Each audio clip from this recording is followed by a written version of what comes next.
ছাগলের জন্য সেরা কোনটি, স্মার্ট নেপিয়ার নাকি জারা হাইব্রিড নাকি গুয়াতেমালা আর নাকি ছাগলের জন্য জাঞ্জিবার? কোন ঘাসটি সেরা? তো আমি যদি আপনাদেরকে বলি এগুলোর মধ্যে একটা ছাগলের জন্য সেরা না, বা ছাগলের জন্য বাণিজ্যিক ঘাস হিসেবে এগুলো উপযুক্ত না, বা ছাগলের জন্য এগুলো উপযুক্ত ঘাস না, তাহলে আপনাদের কেমন লাগবে?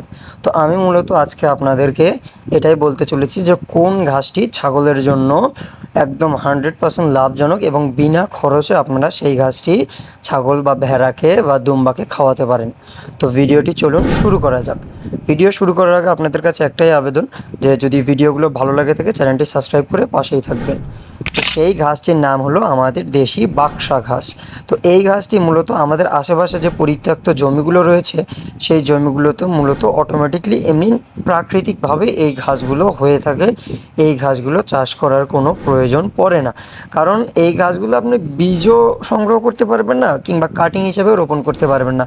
এগুলো মূলত পরিত্যক্ত যে জমিগুলো রয়েছে সেই জমিগুলোতে এই ঘাসগুলো আপনা আপনি হয়ে যায়।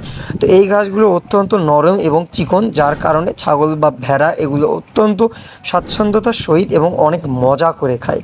এই ঘাসগুলোতে প্রোটিন পার্সেন্টেজ এমনি চাষ করা ঘাসের তুলনায় অনেক বেশি রয়েছে। তাই যদি আপনারা এই ঘাসগুলো ছাগল বা ভেড়াকে সরবরাহ করতে পারেন তো সেক্ষেত্রে আপনাদের খরচ কমে আসবে। সেক্ষেত্রে আপনারা মাঠে থেকে এই ঘাসগুলো কেটে এনে এমনি ছাগল বা ভেড়ার সামনে এমনি রেখে দিবেন, কোনো চপিং করা কিংবা কেটে দেওয়ার লাগবে না। এমনি কেটে এনে জাস্ট ওদের সামনে আপনারা দিয়ে দিবেন। ছাগল বা ভেড়া এগুলো অনেক মজা করে স্বাচ্ছন্দ্যতার সহিত এগুলো খাবে এবং ওদের গ্রোথও কিন্তু অনেক ভালো থাকবে, কারণ এই ঘাসগুলো সম্পূর্ণ প্রাকৃতিকভাবে হয়।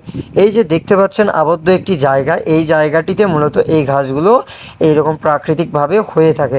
তো এই ঘাসগুলো যদি আপনারা ছাগল বা ভেড়াকে খাওয়ান সেক্ষেত্রে আপনাদেরকে একটু কৃমির বিষয়টা খেয়াল রাখতে হবে, কারণ যখন এই যে বর্ষার সিজনে এই ঘাসগুলো মূলত পানিতে এইরকম ডুবে যায় তখন কি হয়, যখন মূলত পানি আস্তে আস্তে কমতে থাকে তখনই মূলত একদম সবুজ যে ঘাসগুলো রয়েছে সেই ঘাসগুলো জন্মায়, যে ঘাসগুলোতে প্রচুর পরিমাণে নাইট্রোজেন থাকে, যা ছাগল বা ভেড়ার জন্য অত্যন্ত ক্ষতিকর। এই যে দেখতে পাচ্ছেন 2 দিনে পানিগুলো কমে গিয়েছে এবং এখান থেকে পানি কমে যাওয়ার পর ঘাসগুলো মূলত মাথাচাড়া দিয়ে উঠছে।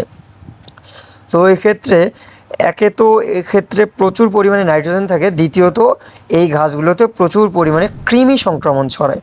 তাই আপনারা যখন ঘাসগুলো পানি সরে যাবে সেক্ষেত্রে 1 মাস পর এগুলো কেটে যদি আপনারা পারেন রোদে একটু শুকিয়ে নেবেন, তারপর ছাগল বা ভেড়াকে দিবেন।